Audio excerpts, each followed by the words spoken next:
نستعينه ونستغفره ونعوذ بالله من شرور أنفسنا وسيئات أعمالنا. من يهد الله فلا مضل له ومن يضلل فلا هادي له، وأشهد أن لا إله إلا الله وحده لا شريك له، وأشهد أن محمدًا عبده ورسوله. أما بعد، فإن خير الحديث كتاب الله، وخير الهدي هدي محمد صلى الله عليه وسلم، وشر الأمور محدثاتها، وكل محدثة بدعة، وكل بدعة ضلالة، وكل ضلالة في النار. أعوذ بالله من الشيطان الرجيم. بسم الله الرحمن الرحيم. قاف والقرآن المجيد. بل عجبوا أن جاءهم منذر منهم فقال الكافرون هذا شيء عجيب. أإذا متنا وكنا ترابا ذلك رجع بعيد. قد علمنا ما تنقص الأرض منهم وعندنا كتاب حفيظ. بل كذبوا بالحق لما جاءهم فهم في أمر مريج. أفلم ينظروا إلى السماء فوقهم كيف بنيناها وزيناها وما لها من فروج. والأرض مددناها وألقينا فيها رواسي وأنبتنا فيها من كل زوج بهيج. تبصرة وذكرى لكل عبد منيب. ونزلنا من السماء ماء مباركا فأنبتنا به جنات وحب الحصيد والنخل باسقات لها طلع نضيد رزقا للعباد. وأحيينا به بلدة ميتا كذلك الخروج. كذبت قبلهم قوم نوح وأصحاب الرس وثمود وعاد وفرعون وإخوان لوط وأصحاب الأيكة وقوم تبع كل كذب الرسل فحق وعيد. أفعينا بالخلق الأول بل هم في لبس من خلق جديد. وقال الله تبارك وتعالى لن ينال الله لحومها ولا دماؤها ولكن يناله التقوى منكم. تمام قسم کی تعریف و توصیف، حمد و ثنا، کبریائی و بڑائی، بزرگی و برتری، تسبیح و تحلیل، تحمید و تمجید صرف اور صرف اللہ تبارک و تعالیٰ کے لیے لائق و زیبا ہے۔ بعدہ درود و سلام ہو تمام انبیاء کرام پر، خصوصاً محمد عربی صلی اللہ علیہ وسلم پر۔ حمد و ثنا اور درود و سلام کے بعد انشاءاللہ عشرہ ذی الحجہ کی فضیلت اس عنوان پر گفتگو ہوگی۔ محترم حاضرین و حاضرات، اللہ تبارک و تعالیٰ نے ذی الحجہ کے شروع کے 10 دنوں کی قسم کھائی۔ اللہ کا ارشاد ہے والفجر ولیال عشر، قسم ہے فجر کی اور 10 راتوں کی۔ جمہور مفسرین ان 10 راتوں کی قسم سے مراد ذی الحجہ کے ابتدائی 10 دنوں کو مراد لیتے ہیں۔ تو یہ جو شروع کے 10 دن ہم پر سایہ فگن ہیں، جن سے ہم گزر رہے ہیں، یہ بڑی ہی اہمیت کے ہے، اور ان اعمال میں، ان ایام میں اعمال صالحہ کرنا اللہ تبارک و تعالیٰ کو انتہائی محبوب ہے۔ اللہ کے نبی صلی اللہ علیہ وسلم کی حدیث ہے کہ ان ایام میں اللہ تبارک و تعالیٰ کو اعمال صالح اتنا محبوب ہے جتنا کہ کسی اور ایام میں محبوب نہیں ہے۔ صحابہ کرام نے عرض کیا اے اللہ کے نبی صلی اللہ علیہ وسلم، کیا اللہ کی راہ میں جہاد فی سبیل اللہ کرنے سے بھی زیادہ افضل ہے؟ اللہ کے نبی صلی اللہ علیہ وسلم نے فرمایا ہاں، سوائے اس شخص کے جو اپنا جان و مال لے کر اللہ کے راہ میں گیا ہو اور شہادت کے درجے سے کیا ہے فائز ہوا ہو۔ تو جو شہید ہو گیا اس کو چھوڑ کر اس عمل، ان ایام میں جو نیک عمل کیے جاتے ہیں، وہ اللہ تبارک و تعالیٰ کے یہاں پر بڑی ہی اہمیت کے حامل ہے۔ لہذا ہمیں ان 10 دنوں میں بڑی عبادت کرنے کی کوشش کرنا چاہیے، اور کثرت سے اس بات کی کوشش کرنا چاہیے کہ ہم اعمال صالحہ کریں۔ یہ بات ہمیں اچھی طریقے سے معلوم ہے کہ اعمال صالحہ کی قبولیت کے لیے 2 شرطیں ہوتی ہیں۔ ایک تو اس عمل کا قرآن و حدیث سے ثابت ہونا، اور دوسرا خلوص نیت، ریاکاری سے پاک ہو۔ شرک اصغر اور شرک اکبر دونوں شرک سے کیا ہے وہ عمل پاک ہو۔ عمل صالح یہی ہے۔ لہذا ان ایام میں عمل صالح اللہ تبارک و تعالیٰ کو اتنا محبوب ہے، اتنا محبوب ہے کہ کسی اور ایام میں اللہ تبارک و تعالیٰ کو محبوب نہیں۔ لہذا ہمیں اس بات کی کوشش کرنا چاہیے کہ ہم نیک اعمال کریں۔ آئیے ہم دیکھتے ہیں کہ وہ کون سے نیک اعمال ہیں جنہیں ہم کر سکتے ہیں۔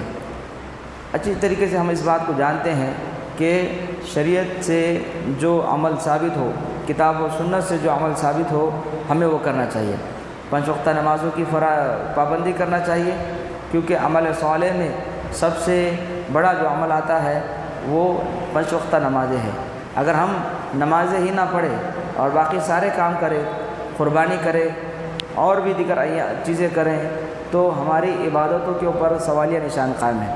ایسا نمازی جو نماز پڑھتا ہی نہیں، صرف عید کی نماز کو شرکت کرتا ہے یا صرف جمعہ نماز پڑھتا ہے، تو ایسی نمازی کی قربانی کے تعلق سے یہ آتا ہے کہ اس کی قربانی قبول نہیں، یعنی بے نمازی کی قربانی بھی قبول نہیں۔ لہذا ہم ان ایام میں قربانی کا بڑا اہتمام کرتے ہیں اور یہ کوشش کرتے ہیں کہ ہم اچھے سے اچھا جانور ذبح کریں اور اچھے سے قربانی کریں اور اچھے سے اچھے انداز میں کیا ہے اس عمل کو انجام دینے کی کوشش کریں۔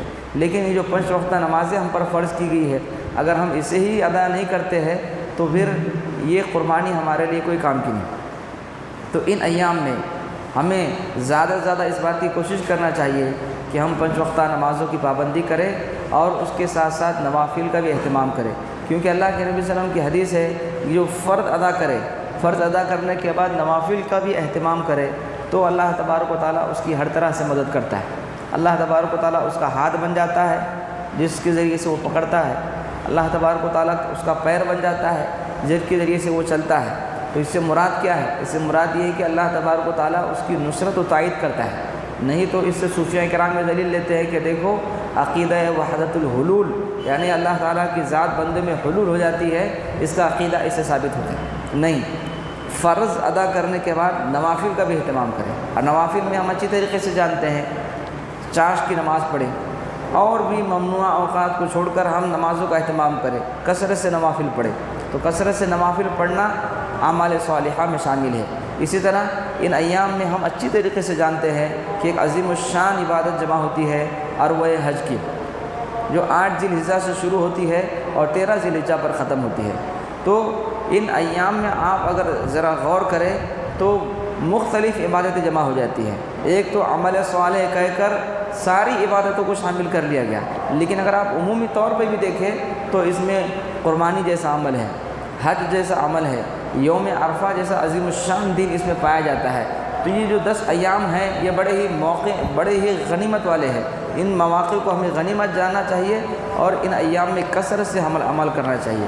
لیکن ہمارے یہاں پر بڑے افسوس کے بعد یہ بات دیکھی جاتی ہے، نہ تکبیرات کا اہتمام ہوتا ہے، نہ روزوں کا اہتمام ہوتا ہے، نہ نمازوں کا اہتمام ہوتا ہے، نہ ہی دیگر عبادتوں کا اہتمام ہوتا ہے، نہ تلاوت کا اہتمام ہوتا ہے۔ صرف ایک دن قربانی کا ہوتا ہے جسے بڑی اہتمام کے ساتھ کرنے کی کوشش کی جاتی ہے، جبکہ قربانی بھی نیک عمل ہے، بڑا عظیم الشان عمل ہے۔ اور قربانی کرتے کیوں ہیں؟ قربانی اصل میں اپنے نفسانی خواہشات کی قربانی دینے کا نام ہے۔ ہر وہ چیز جس کی محبت تم پر اللہ کی محبت سے زیادہ غالب ہے، اس کو قربان کرنا اصل ہے۔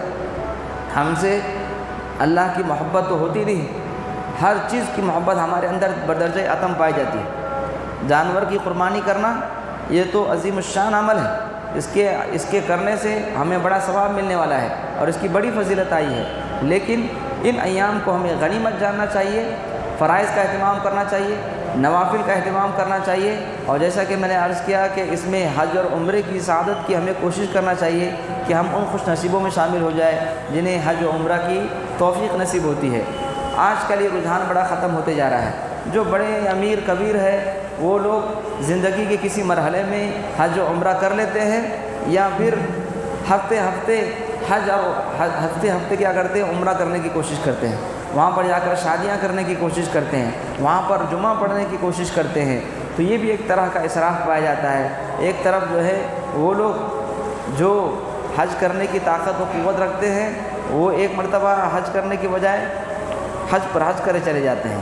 عمرہ جو ہے اللہ کے نبی صلی اللہ علیہ وسلم نے 4 مرتبہ کیا ہے، اللہ نے آپ کو توفیق دی ہے، یقیناً کیجیے، خلوص نیت کے ساتھ آپ کر رہے ہیں تو اللہ تبارک و تعالیٰ قبول کرنے والا ہے۔ لیکن وہاں پر جا کر جمعہ کی نماز پڑھیں، وہاں پر جا کر شادیاں کریں اور وہاں پر جا کر فلاں کام کریں، اگر اس میں اخلاص نیت نہیں ہے تو یہ عمل ناقابل قبول ہے۔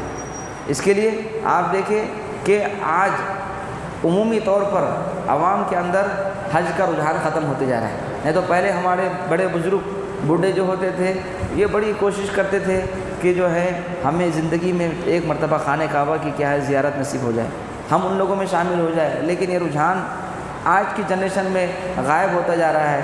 نہ حج کا جذبہ پایا جاتا ہے، نہ عمرے کا جذبہ پایا جاتا ہے۔ جذبہ پایا جاتا ہے تو کس چیز کا؟ بلڈنگ بنا لوں، کار خرید لوں، گاڑی خرید لوں، فلاں چیز خرید لوں، جبکہ ایک عظیم الشان عبادت کے لیے عمومی طور پر پچھلے لوگوں میں یہ بات پائی جاتی تھی کہ ایک نہ ایک مرتبہ ہم زندگی میں وہاں جائیں، ہمیں یہ سعادت نصیب ہو جائے۔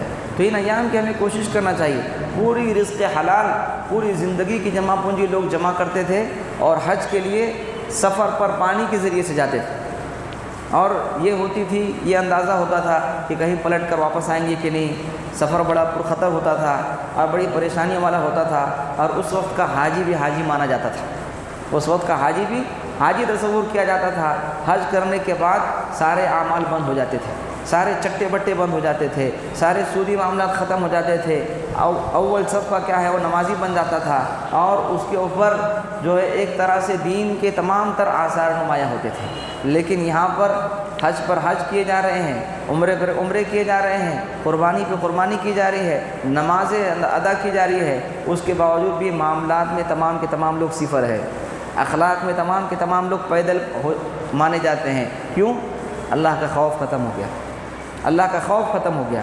تو ان 10 ایام میں ہمیں حج و عمرے کی اپنی زندگی میں ایک مرتبہ اس بات کی کوشش کرنا چاہیے کہ یہ ہمیں نصیب ہو، اور رزق حلال کے ذریعے سے آپ اپنی جمع پونجی جمع کیجیے، آپ رزق حلال سے اپنی دولت کو جمع کریں، اور یہ کوشش کریں کہ ہم حلال پیسوں کے ذریعے سے اللہ تبارک و تعالیٰ کا حج کریں، اللہ کی گھر کی کیا ہے زیارت کرے، جو سب سے بڑا گھر ہے۔ ہمارے یہاں پر آپ دیکھیے پکنک اسپاٹ پہ جانے کی کوشش کی جاتی ہے، میں فلاں جگہ گیا تھا، وہاں سے سیلفی شیئر کی جاتی ہے، اور فلاں سفر میں ہوں تو وہاں سے ویڈیو کیا ہے لائیو ویڈیو شیئر کیا جاتا ہے۔ اور چلیے خانہ کعبہ میں بھی لوگ شروع کر دیے ہیں آج کل، خانہ کعبہ کے سامنے سے سیلفی لے رہے ہیں، بکرے کو ذبح کر رہے ہیں تب سیلفی لے رہے ہیں، کوئی نماز پڑھ رہا ہے تب سیلفی لے رہا ہے، کوئی افطاری کر رہا ہے تب سیلفی لے رہا ہے۔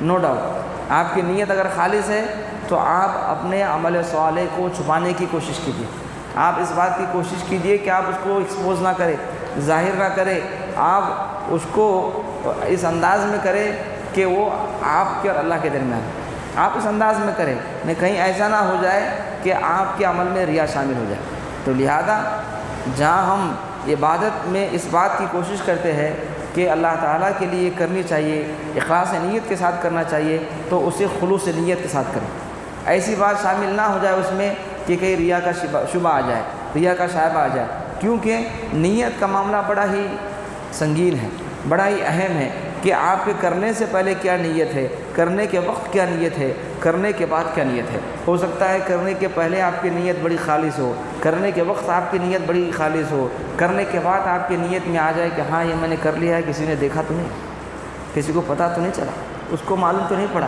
اس کی تاثرات میرے تعلق سے کیا قائم ہوتے ہیں اور وہ میرے بارے میں کیا سوچتا ہے یا سوچتی ہے، آپ کا عمل ضائع ہو جائے گا۔ تو یہ جو نیک عمل ہے، یہ جو جمع پونجی ہے، یہ جو آپ کا انویسٹمنٹ ہے، اس تجارت کو آپ کو بڑا بچا کر سیو کر کے آگے جانا ہے، کیونکہ اس میں اپس اینڈ ڈاؤن آتے جاتے ہیں، اس کے اندر تبدیلی ہوتی ہے، اور وہ ہے نیت خالصہ اگر شامل نہ ہو، خالص نیت نہ ہو تو آپ کی نمازیں ضائع ہے، آپ کی قربانی ضائع ہے، آپ کا حج جیسا عمل ضائع ہے، آپ نے جو صدقہ کیا ہے، صدقے کے بارے میں تو آپ دیکھیے کتنی عظیم الشان حدیث ہے کہ سیدھے ہاتھ نے جو صدقہ کیا وہ الٹے ہاتھ کو نہ معلوم پڑے، اور یہ صدقے کا معاملہ کتنا ہے کہ جس نے ایسا صدقہ کیا کہ سیدھے ہاتھ نے جو خرچ کیا اس کے بائیں ہاتھ کو نہیں معلوم پڑا ہو تو وہ اللہ تعالیٰ کے عرش کے سائے کے نیچے ہوگا۔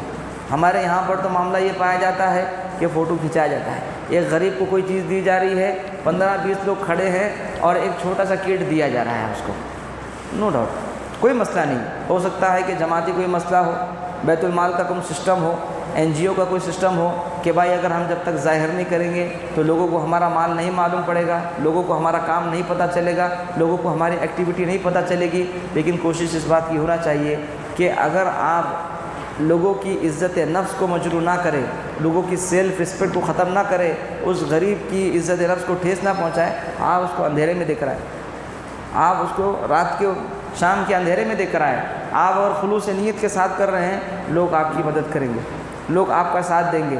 لیکن لوگوں کا بھی معاملہ یہ ہے، ان تبدوا الصدقات فنعما ہی وان تخفوها فهو خیر لکم، کہ اگر تم صدقات کو ظاہر کر کے دو تو ٹھیک ہے، فنعما ہی ٹھیک ہے، کیونکہ صدقات کو ظاہر کرنے کا مطلب ہی یہاں پر دو بیان کیا جاتا ہے کہ آپ کے ظاہری صدقہ دینے پر، اعلانیہ صدقہ دینے پر اگر لوگوں کو یہ انکریج ہوتا ہے، لوگوں کی ہمت بڑھتی ہے کہ ہاں چلو اس نے دیا ہے تو میں بھی دیتا ہوں تو ٹھیک ہے۔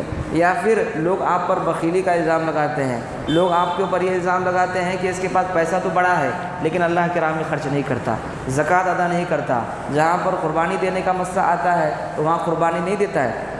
تو خلوص نیت کے ساتھ لوگوں کو بتلانے کے لیے نہیں، بلکہ یہ کہ میں اس عمل میں شامل نہیں ہوں، میرا معاملہ ایسا نہیں ہے، تو آپ اس کو دیں، یہ معاملہ ہے۔ ورنہ نماز کا معاملہ ہو، کسی بھی عبادت کا معاملہ ہو، اس میں خلوص نیت کا شامل ہونا بڑا ضروری ہے۔ آپ کا عمل آپ دیکھیے، لیبلوکم ایکم احسن عملا، شریعت نے یہ کہا کہ جس نے موت و حیات کو پیدا کیا تاکہ تمہیں آزمائے کہ تم میں سب سے بہتر عمل کون کرتا ہے۔ یہ نہیں کہا گیا سب سے زیادہ عمل کون کرتا ہے، سب سے بہتر، بیسٹ کوالٹی ہونا چاہیے۔ شریعت کیا چاہتی ہے؟ کیسی بھی نماز پڑھ لو، کسی بھی وقت پڑھ لو، کتنی بھی پڑھ لو، اور بس اللہ تبارک و تعالیٰ نیتوں کو دیکھنے والا ہے؟ نہیں، دونوں ہی چیزیں ظاہر و باطن آپ کا میچ ہونا چاہیے، تبھی جا کر آپ کا بلوٹوتھ آن ہوگا، تبھی کیا پیئرنگ ہوں گی، تبھی وائی فائی کا کنیکشن کیا ہے آپ کو ملے گا۔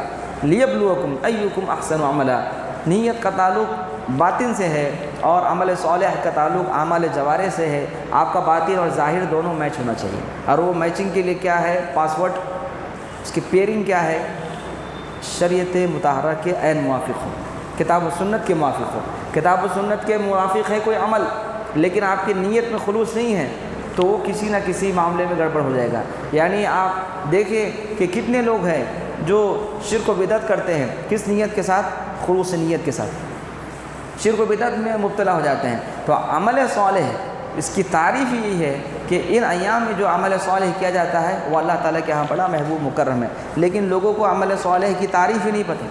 ہر وہ نیک عمل جو ٹوپی پہن کر اور کسی بھی وقت میں ادا کر لیا جائے، لوگ اس کو یہ سمجھتے ہیں کہ عمل صالح ہے۔ نہیں، عمل صالح کے لیے حیت، کیفیت، وقت اور تعین، یہ سب کے سب شریعت نے کیا ہے ہمیں محدود کر کے دے دیا ہے۔ اتنے ٹائم پیریڈ میں کرو، اس انداز میں کرو، اس کیفیت کے ساتھ کرو، اس طریقے کے ساتھ کرو، اس میتھڈ کے ساتھ کرو، اس ٹائپ سے کرو، تبھی جا کر کیا ہے ایکسیپٹیبل ہے۔ نہیں تو من عمل عملا لیس علیہ امرنا فهو رد، جس نے کوئی ایسا عمل کیا جس کا ہم نے حکم نہیں دیا وہ ناقابل قبول ہے، رد کر دیا گیا۔ من احدث فی امرنا هذا ما ليس منه فهو رد، کہ جس نے ہمارے دین کے اندر کوئی ایسی چیز ایجاد کی جو اس دین میں شامل نہیں ہے فهو رد۔ یہ دو حدیث ایسی ہے کہ اہل بدعت کے اوپر، منہ کے اوپر تماچا ہے، جو یہ کہتے ہیں نماز ہی تو پڑھ رہے ہیں، ہم کیا کر رہے ہیں؟ دعا ہی تو کر رہے ہیں، ہم قرآن ہی تو پڑھ رہے ہیں، ہم جانور ہی تو ذبح کر رہے ہیں، اللہ کا نام لے کے ہی کر رہے ہیں، فلاں کام کر رہے ہیں۔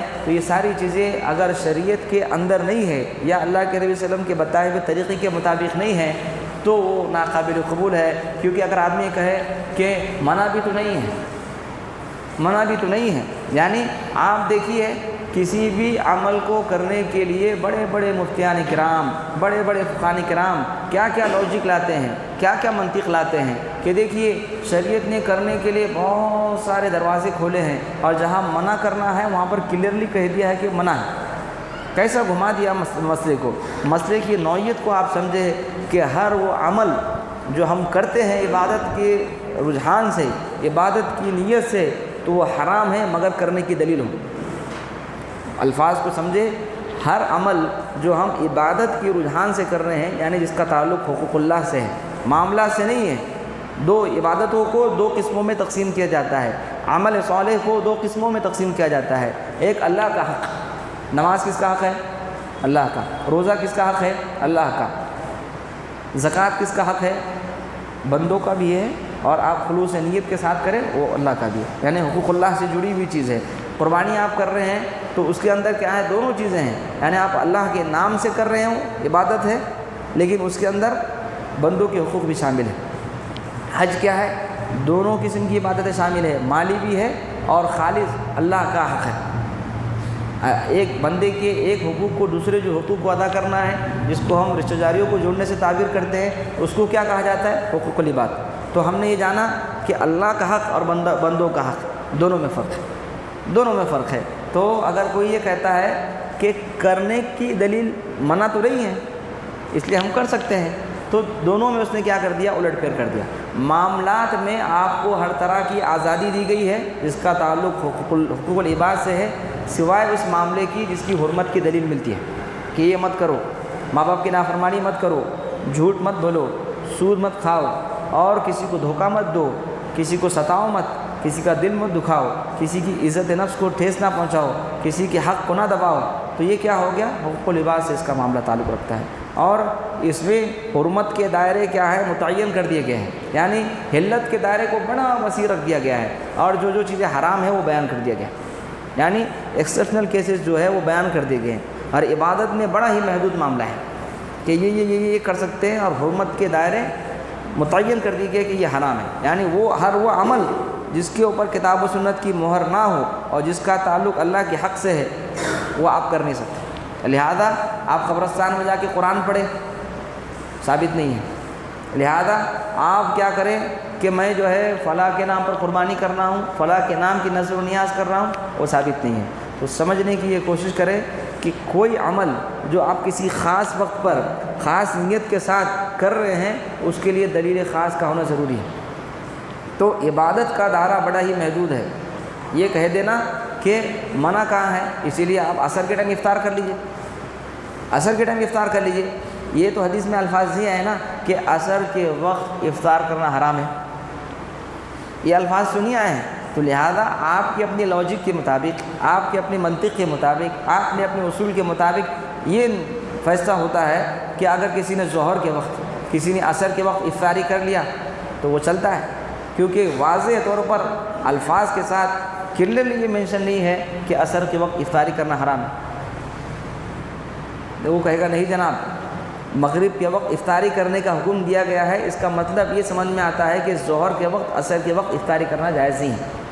ہم بھی تو یہ کہتے ہیں کہ عبادت کے لیے جو وقت مقرر کیا گیا ہے، عبادت کے لیے جو طریقہ متعین کیا گیا ہے وہ بتا دیا گیا کہ اس وقت کرو اور ایسا کرو اور اس انداز میں کرو، اس کے علاوہ جو ہے نہیں بتایا گیا۔ اس کا مطلب نہیں کرنا ہے، اس کا مطلب نہیں کرنا ہے۔ جیسے آپ کہہ رہے ہیں کہ ظہر کے وقت نہیں کر سکتے، عصر کے وقت نہیں کر سکتے، اس لیے کیونکہ مغرب کے وقت کرنے کے لیے کہا گیا۔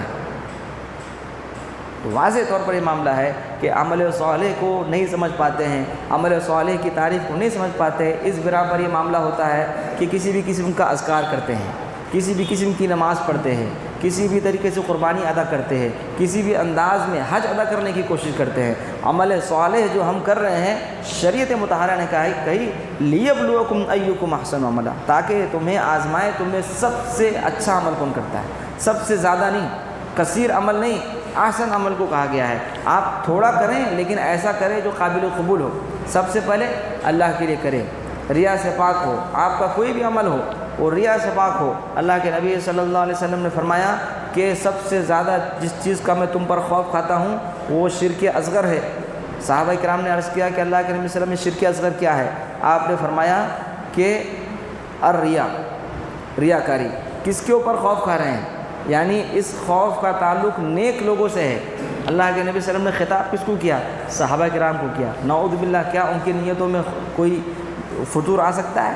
کسی قسم کا وہ آ سکتا ہے؟ لیکن مخاطبین کون ہے؟ صالحین سے ہے، کہ صالحین جو نیک ہے، عبادتوں کا اہتمام کرتے ہیں، معاملات کی رعایت کرتے ہیں، کہیں ایسا نہ ہو عبادتیں کرنے کے وقت آپ کی نیت میں کیا ہے؟ کھوٹ شامل ہو جائے، آپ کی نیت کے اندر فطور آ جائے، آپ کی نیت کیا ہے؟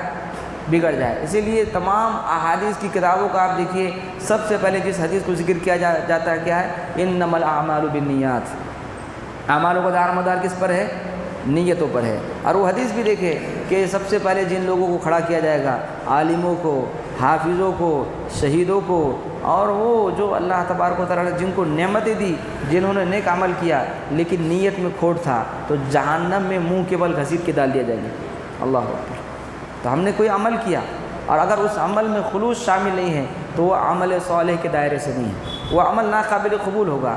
آج معاملہ تو یہ ہوتا ہے کہ آدمی یہاں 2 رکعت نماز ادا کرتا ہے اور کوشش یہ کرتا ہے کہ اس کی پذیرائی ہو، حج ادا کر رہا ہے، عمرہ ادا کر رہا ہے، قربانی ادا کر رہا ہے، سیلفیوں پہ سیلفیاں لے رہا ہے اور نہ جانے کیا کیا عمل کر رہا ہے، آپ کے اندر اگر خلوص ہے تو آپ اس کو ایکسپوز مت کیجیے، آپ اس کو ظاہر مت کیجیے، آپ اس کے تعلق سے اس بات کی احتیاط کریں کہیں ایسا نہ ہو کہ یہ عمل میرے لیے آزمائش کا ذریعہ بن جائے، یہ عمل میرے لیے فتنے کا ذریعہ بن جائے۔ لہذا خلوص نیت کے ساتھ اس بات کی کوشش ہونا چاہیے، کہیں ایسا نہ ہو۔ آپ دیکھیے اولین جو صف قائم کی جاتی ہے وہ کس کی لگائی گئی؟ حافظوں کی، عالموں کی، وہ جو بڑے اس سے کہتے ہیں نا سب سے پہلے جہنم میں انہیں کو ڈالا جائے گا، مولانا لوگوں کو، مفتیان اکرام کو ڈالا جائے گا۔ کیوں ڈالا جائے گا؟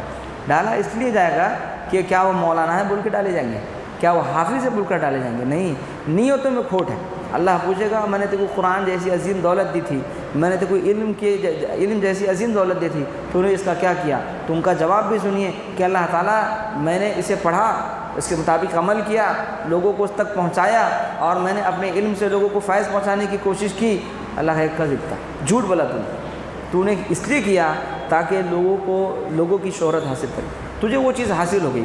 اگر آپ کوئی عمل اس لیے کر رہے ہیں تاکہ آپ لوگوں کو دکھائے تو وہ چیز آپ کی دنیا میں پوری ہو جائے گی کہ ہاں لوگوں کو معلوم پڑ جائے کہ یہ کارنامہ میں نے انجام دیا، یہ نیکی میں نے کی اور یہ فلاں کام کیا۔ تو عمل صالح یہ بڑا اہم مسئلہ ہے، اس کو سنبھال کے لے جانا پڑتا ہے، بالکل ادھر بالکل ایسا ہے کہ آپ نے اگر کوئی عمل کیا تو اس کو ایسا بچانا ہے ہر طرح کی آفتوں سے، ہر طرح کی آزمائشوں سے، ہر طرح کی خلل سے، اس کو پاک رکھ کر آپ کو آگے بڑھنا ہے۔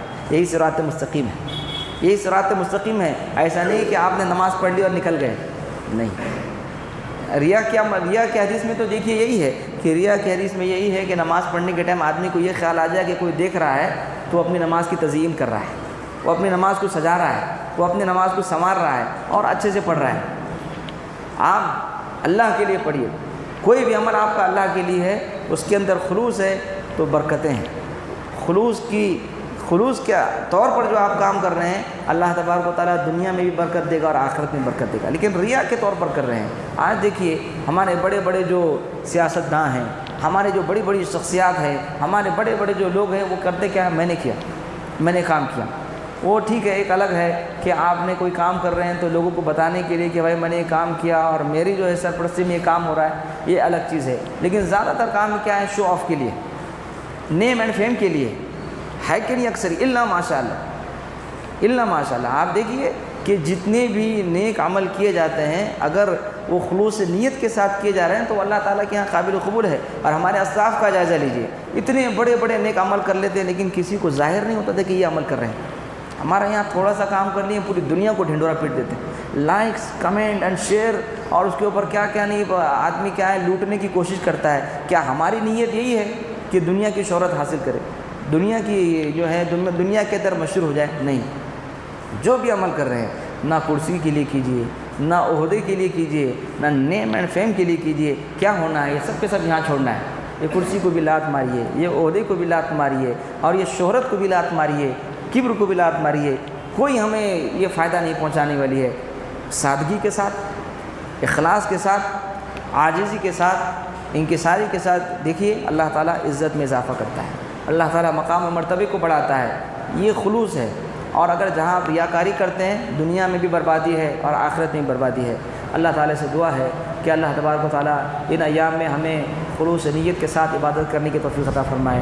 اللہ تبارک و تعالیٰ ہمیں حج و عمرہ خلوص نیت کے ساتھ ادا کرنے کی توفیق عطا فرمائے۔ اللہ تعالیٰ ہمیں صحیح معنوں میں اذکار کرنے کی توفیق عطا فرمائے۔ اللہ تعالیٰ ہمیں فرائض کے ساتھ ساتھ نوافل کی اہمیت کو سمجھنے کی توفیق عطا فرمائے۔ اللہ تبارک و تعالیٰ حقوق اللہ اور حقوق العباد کے اندر جو اصول متعین ہے اسے ہمیں سمجھنے کی توفیق عطا فرما۔ اللہ تبارک و تعالیٰ ہمیں شرک و بدعت سے بچا۔ اللہ تبارک و تعالیٰ ہمیں شرک اصغر اور شرک اکبر سے بچا۔ اللہ تبارک و تعالیٰ ہمیں خلوص نیت کے ساتھ کتاب و سنت کی اتباع کی پیروی کی توفیق عطا فرما۔ اللہ تبارک و تعالیٰ جو ہم میں پریشان حال ہے ان کی پریشانی کو دور فرما، جو ہم میں مرض میں مبتلا ہو انہیں شفائے کاملہ عطا فرما۔ اللہ تبارک و تعالیٰ ہم میں جو قرض میں مبتلا ہو ان کی قرض کی ادائیگی کی راہ کو ہموار فرما۔ اللہ تبارک و تعالیٰ ہمارے معاملات کی اصلاح فرما۔ اللہ تبارک و تعالیٰ ہمیں عبادت کی توفیق عطا فرما۔ اللہ تبارک و تعالیٰ ہماری قربانیوں کو قبول فرما، ہماری عبادتوں کو قبول فرما۔ اللہ تبارک و تعالیٰ ہمیں قیامت کے دن کی رسوائی اور ذلت سے بچا۔ دنیا و آخرت کی کامیابی عطا فرما. اقول قولی ھذا استغفر اللہ لی ولکم ولسائر المؤمنین والمؤمنات.